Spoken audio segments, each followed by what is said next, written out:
Tapi dibandingkan saya harus nabung, harus berinvestasi ngejar si rumah, eh, mendingan saya beliin 3 kali nabung 3 bulan atau 2 kali nabung 2 bulan, bisa kebeli Labubu dan itu lagi hits dan itu bisa kayak menurut saya itu tuh kayak bisa naikin gengsi saya nggak sih?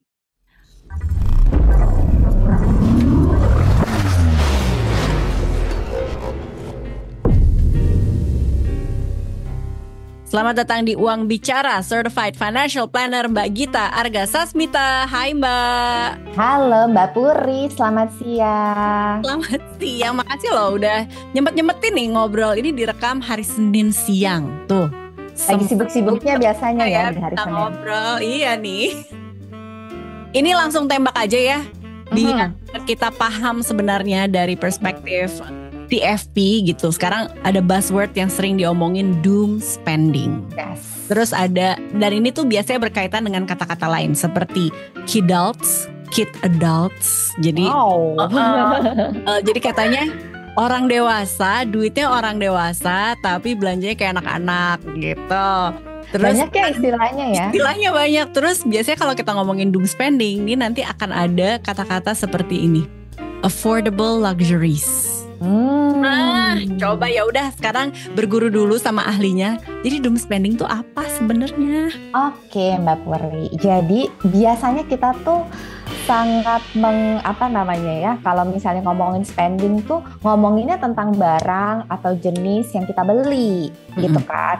Nah tapi sebenarnya si doom spending itu disebut doom spending karena sebenarnya ini dilihatnya dari motivasinya orang tersebut mengeluarkan uang atau membelanjakan uang. Jadi kenapa sih ada si doom spending ini? Ternyata kita tuh banyak yang secara tidak sadar merasa frustasi dengan keadaan. Merasa kalau informasi-informasi di luar sana tentang keadaan ekonomi, terus kemudian tentang harga-harga rumah, harga-harga aset gitu ya, kok nggak masuk akal ya, kok kayaknya saya tuh nggak akan bisa meraih hal tersebut gitu. Jadinya saya tuh kayak, ngapain juga, aku tuh nabung sampai hemat sampai gimana pun kayaknya nggak akan kekejar. Lebih baik aku menikmati aja yang sekarang bisa aku nikmati dengan belanja hal-hal yang sifatnya tuh lebih affordable joy gitu. Nah ini nih. Kan gini ya, tapi saya nih sebagai yang memperhatikan tren dan fenomena nih ya Mbak ya. Ketika kita bilang, iya kalau aku lihat gajiku, aduh beli rumah apalagi di Jakarta kayaknya prosesnya tuh lama banget ya. Terus kan terjadi tuh apa yang Mbak bilang ya kan. Iya. Tapi beli Labubu 3 jutaan gitu Mbak. Nah, betul. Itu tuh itu yang aku maksud itu yang aku maksud namanya affordable joy. But it's not affordable, it's juta Mbak. Tapi dibandingkan saya harus nabung, harus berinvestasi ngejar si rumah,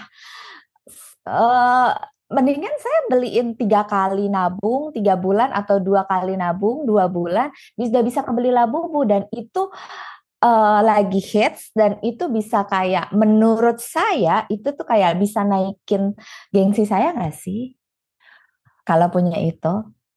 Ya ampun. Dibandingin kayak aku mati-matian ngejar buat beli aset gitu.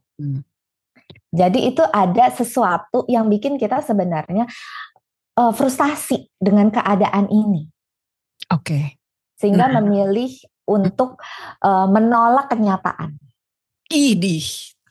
Kita sebenarnya awalnya niatnya kan mau ngomongin keuangan, tapi dengan kayak gini emang ada benernya kita jadi ngomongin behavior dan psikologi kayaknya ya, nularnya nih ya. Karena yang mengeluarkan teori si doom spending ini sebenarnya seorang psikolog. Siapakah dia? Aku lupa ya namanya siapa, tapi aku baca literaturnya ternyata ini tuh dari seorang psikolog yang mengamati behavior orang yang melakukan spending dengan macam-macam motivasi, terus kemudian kok anak-anak sekarang sebenarnya gaji kok ya nggak kecil-kecil amat sih sebenarnya gitu ya. Sebenarnya bisa cukup-cukup aja, tapi kenapa sih kok bisa aja nggak punya aset gitu? Bisa nggak punya tabungan, bahkan yang minimum untuk darurat aja kok nggak punya. Terus sering kali kejebak hutang gitu-gitu. Nah, ini kan berarti kita mau bawa kita sendiri dan teman-teman kita kembali ke bumi gitu kan ya. Karena Mm-mm, kalau misalnya mau itu kan tidak terbatas ya. mm-mm. Terus Betul. frustasi juga adalah sebuah reaksi sesaat dengan keadaan Mm, ekonomi yang lagi emang gak baik-baik aja lah sekarang gitu. Betul. Coba diingetin dong Mbak, selain bahaya yang tadi Mbak udah bilang gitu. Apalagi nih apa ya bilangnya, budgeting atau Mm-mm. skema yang realistis dan achievable lah buat kita nggak hanya hidup di masa sekarang tapi juga untuk masa depan gitu. Oke, sebenarnya yang pertama kali harus disadari adalah kebiasaannya dulu, mindfulnya dulu gitu. Kadang-kadang kita bisa jadi nggak realistis karena ngelihat orang lain.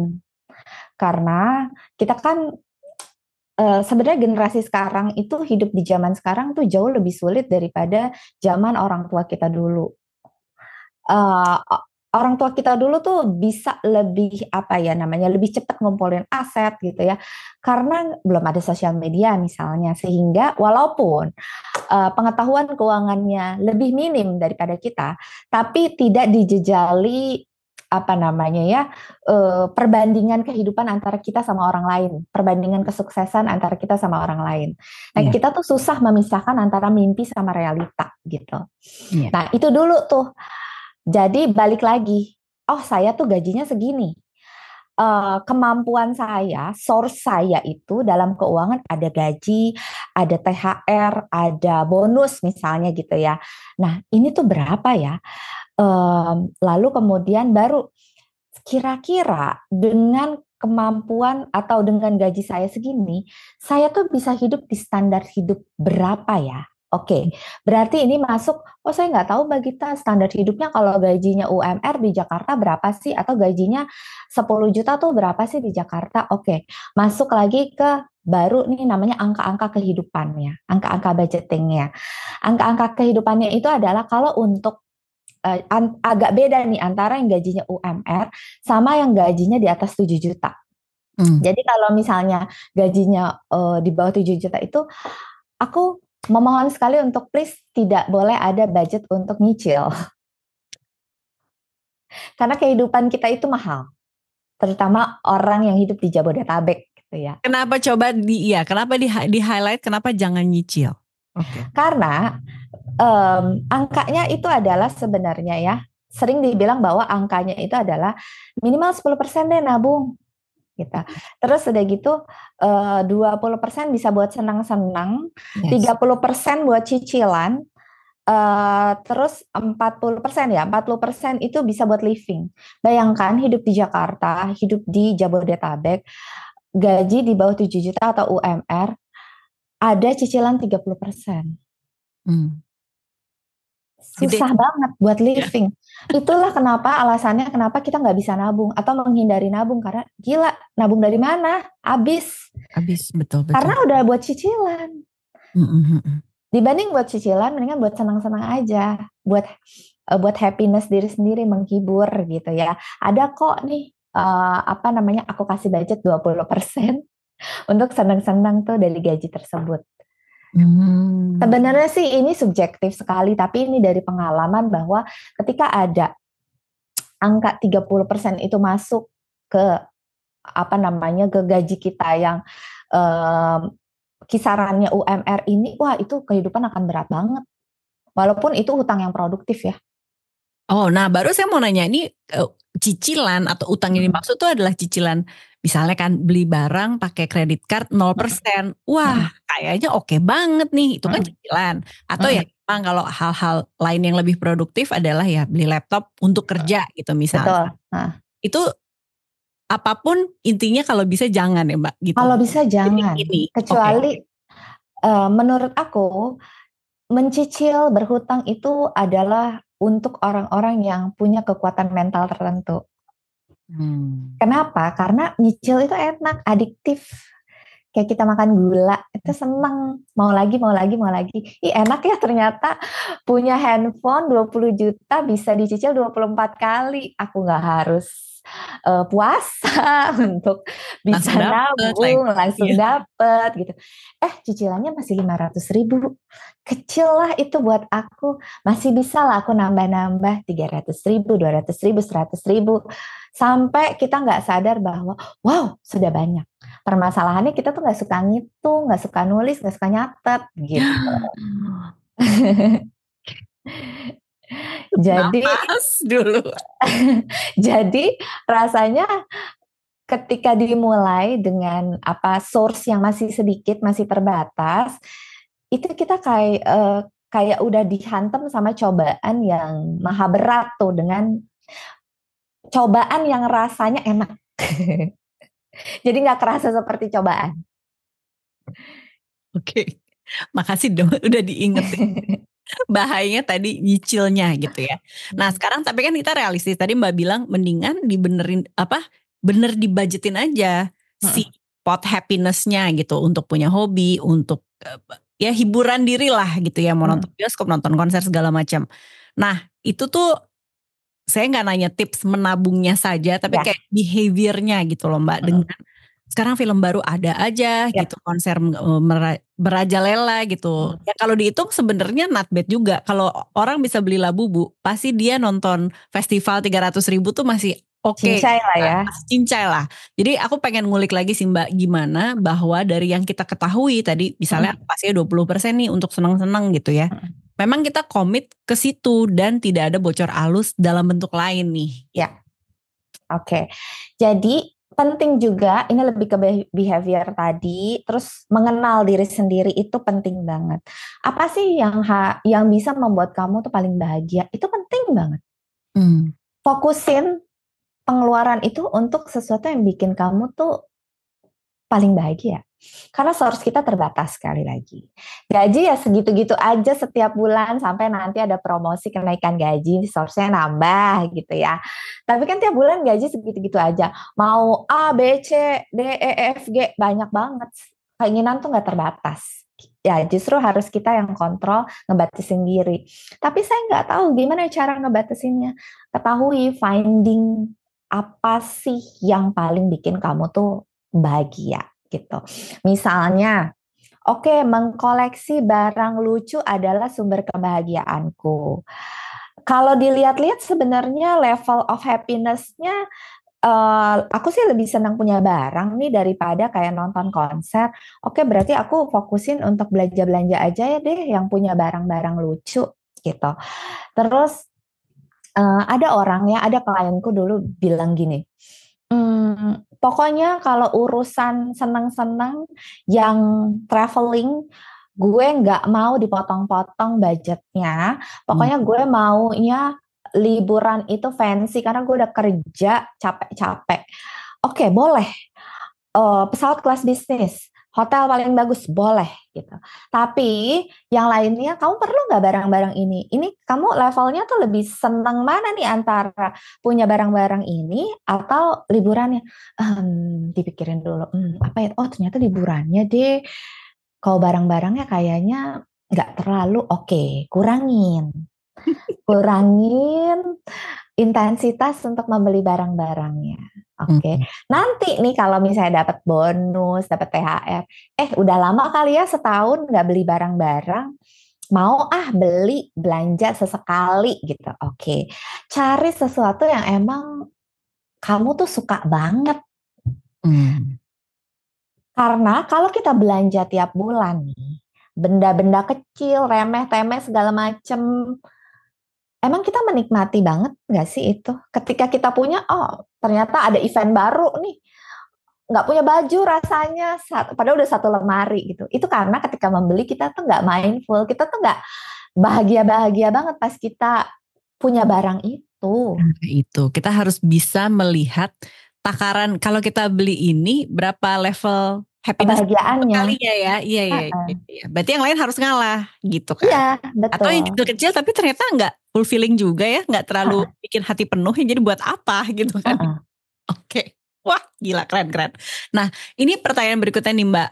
Jadi ada juga orang yang sangat mindful dengan keuangannya gitu ya, dengan segala keterbatasannya dia. Dan juga dia diberkahi misalnya dia nggak bayarin kuliah adiknya misalnya, bukan sandwich generation juga, nggak ada keharusan gitu membantu orang tuanya. Tetapi kayaknya kalau di cross check gitu ya, kayaknya aku nggak nabung-nabung deh. Kayaknya aku bisa-bisa aja deh. Itu kenapa Mbak? Maksudnya dari pengalaman Mbak bertemu dengan banyak klien, banyak orang gitu, mungkin ketangkep sebuah fenomena lain. Kebanyakan sih karena nggak punya target ya. Jadi karena nggak punya target, jadi nggak ngitung. Nggak tahu tujuannya apa yang harus aku kejar gitu. Pokoknya kalau punya gaji, yang aku tahu adalah bagaimana ya menghabiskannya dengan happy. Yang sebentar ini gitu ya. Tapi kalau misalnya punya target, kita udah ngitung di awal. Oke, aku mau ngejar DP rumah misalnya, atau mau ngejar DP mobil misalnya gitu. Kalau anak muda kan ngomonginnya mungkin belum ke rumah nih, tapi mobil dulu deh, kendaraan gitu. Oke, saya perlunya berapa ya? Oke, 100 juta nih. Tapi ketika dihitung-hitung, gaji saya nih source-nya terbatas. Oke, berarti harus ngurangin yang ini. Berarti tabungannya harus konsisten 10%, 20% gitu ya, bergantung hitungannya gitu. Berapa? Ketika misalnya ada sesuatu yang tawaran, misalnya, wah ada konser gede gitu ya, yang semua orang ikutan gitu. Tapi dia balik lagi ke hitungannya. Aduh, gue tuh targetnya bulan tahun 2025 bulan Juni gue udah kekumpul nih DP-nya dan gue udah punya mobil ini gitu. Kalau gue keluarin ini, wah hancur nih semua rencananya. Balik lagi tuh ke rencananya. Oke, enggak dulu deh. Nanti juga bisa lah tahun depan. Atau, berarti gue harus side hustle nih. Cari tambahan pekerjaan kalau gue mau nonton konser ini. Karena target udah di depan mata nih. Bentar lagi, masa dihancurin nih targetnya. Gitu. Oh, jadi ini pentingnya punya target tuh biar ada ya perubahan perilaku aja sih ya. Kalau enggak nanti habis-habis aja. Oke, aku tahu kita obrolan hari ini tuh sebenarnya ngomongin doom spending. Tapi karena tadi Mbak bilang kenapa fenomena ini ada tuh kan karena frustasi untuk melihat hal-hal besar yang kayaknya nggak terjangkau. Misalnya tadi rumah gitu kan ya. Rumah di Jabodetabek pula gitu kan. Akhirnya kan kayak bodo amat. Aku pokoknya hidup untuk sekarang. Nah, tapi aku mau jejak bumi lagi nih. Yang realistis dengan apa yang terjadi sekarang. Kalau memang geng teman-teman kita yang millennials and Gen Z ini punya cita-cita ya, aku juga pengen dong punya rumah. Itu tuh relevan atau enggak? Atau mungkin dengan seiring apa ya bilangnya ekonominya lagi nggak baik-baik aja, banyak yang lay off dan sebagainya. Mungkin kedepannya opsi punya rumah memang udah bisa dicoret. Jatuhnya mungkin sewa tapi seumur hidup. Atau mungkin kalau mau punya rumah harus di kota lain. Apa sih opsi-opsi realistis yang ada di hadapan kita supaya itu tujuannya kita tuh nggak hambur-hambur duit di masa sekarang aja sih gitu. Sambil sadar pilihan di depan ada apa. Oke, kebanyakan jadi nggak realistis juga adalah karena pengaruh informasi di sosial media. Kenapa? Aku harus bahas ini karena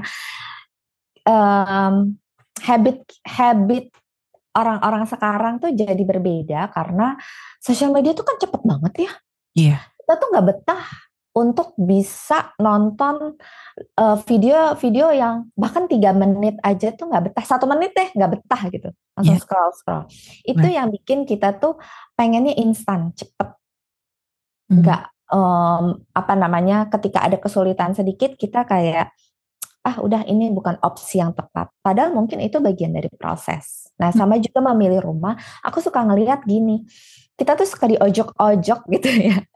Kalau impian ideal untuk bisa punya rumah itu adalah di Jakarta Selatan. Yang keren gitu kan. Aku pokoknya kalau nggak di Jakarta Selatan kayaknya mendingan aku ngontrak, mendingan aku sewa. No. Gitu. Bahkan aku lihat ya ada salah satu influencer nih. Dia beli rumah nih pada akhirnya. Tadinya dia punya apartemen kecil di tengah kota Jakarta gitu ya. Terus akhirnya berhasil bikin rumah, tapi di Bekasi.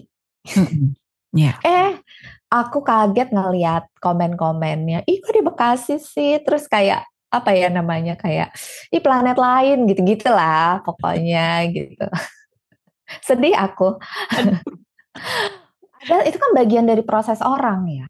Mm-mm. Mungkin kita tuh sekarang ini mampunya dengan source kita sekarang tuh belinya mungkin gak di Jakarta dulu, tapi di daerah-daerah penyangga Jakarta. Oke, itu jauh banget dan segala macamnya. Oke, itu mau nggak, gimana kita mau apa namanya, melihat itu sebagai sebuah proses dan perjuangan nggak nih? Karena emang nggak ada proses dan perjuangan tuh yang gampang gitu. Ya, Semua orang tuh pasti harus melewati hal yang sulit dulu gitu. Ya, yang dilihatin di sosial media yang berhasilnya aja, ngapain ngeliatin yang sulit-sulit gitu kan. Nah, jadi sadari bahwa source kita tuh berapa, kemampuan kita tuh berapa, mimpinya bisa membeli yang berapa gitu. Oke.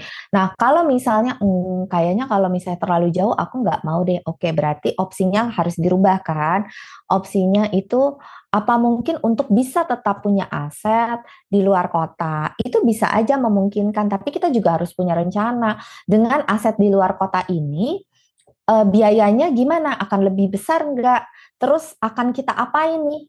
Rumah di luar kota ini, apakah ini akan bisa membantu kita menjadi passive income gitu? Kita tetap punya asetnya, terus kita sewain.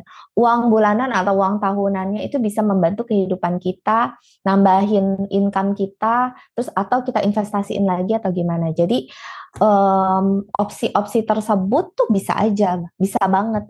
Intinya harus punya aset gitu. Asetnya mau di mana juga boleh aja, tapi harus punya rencana terhadap aset tersebut gitu.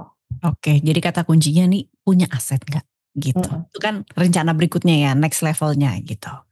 Oke, ini karena tadi doom spending Mbak juga ngingetin soal kita tuh suka lupa nyatet gitu kan. Intinya record perilaku kita kepada uang gitu. Nggak semuanya selalu ingat, nggak semuanya selalu foto. Kalau ada misalnya dapat bil gitu di foto. Nah aku kayak tips praktis aja sih.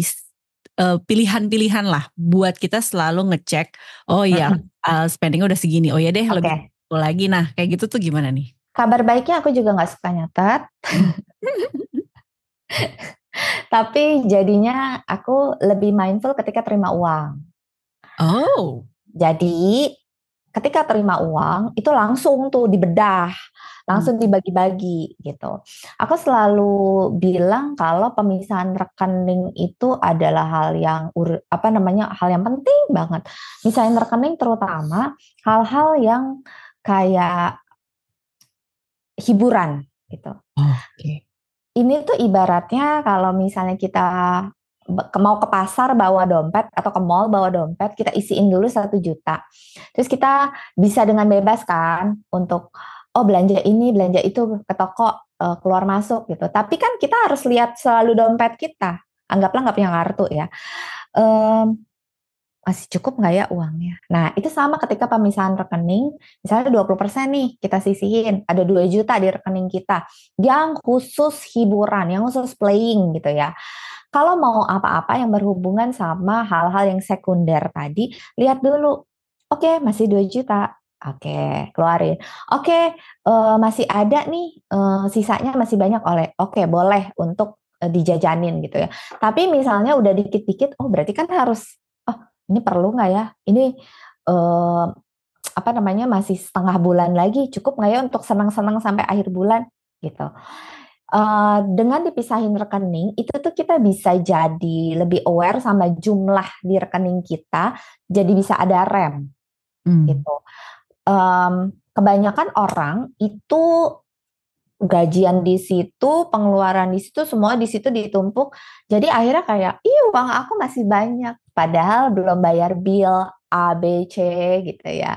Padahal masih setengah bulan lagi, uang makan sampai 1 bulan terakhir tuh belum dipikirin berapa. Nah itu tuh yang bikin semua kebablasan. Tapi kalau udah dibagi, oke, jatah saya untuk yang survive, untuk yang primer tuh 7 juta.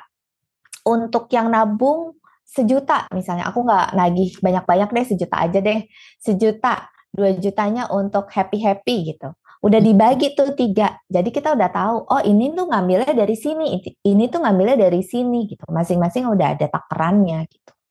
Iya, cakep banget. Berarti pisahkan rekening sedari awal gitu. Dari awal. Dari awal. Mbak, thank you banget. Ada lagi yang mau disampaikan yang aku belum tanyain tapi menurut Mbak Gita nih penting, apalagi ya udah Q4 ya 2024 mau 2025. Kayaknya semakin tidak menentu nih katanya kondisi ekonomi. Jadi apa yang mau diomongin ke teman-teman uang bicara? Oke. Jadi buat teman-teman, penting banget loh dalam keuangan itu sebenarnya nggak cuma hal-hal hitung-hitungan berapa persen yang harus saya tabungin, berapa yang harus saya investasikan gitu. Tapi penting banget untuk lihat lagi ke diri kita sendiri gitu. Kemampuan saya berapa?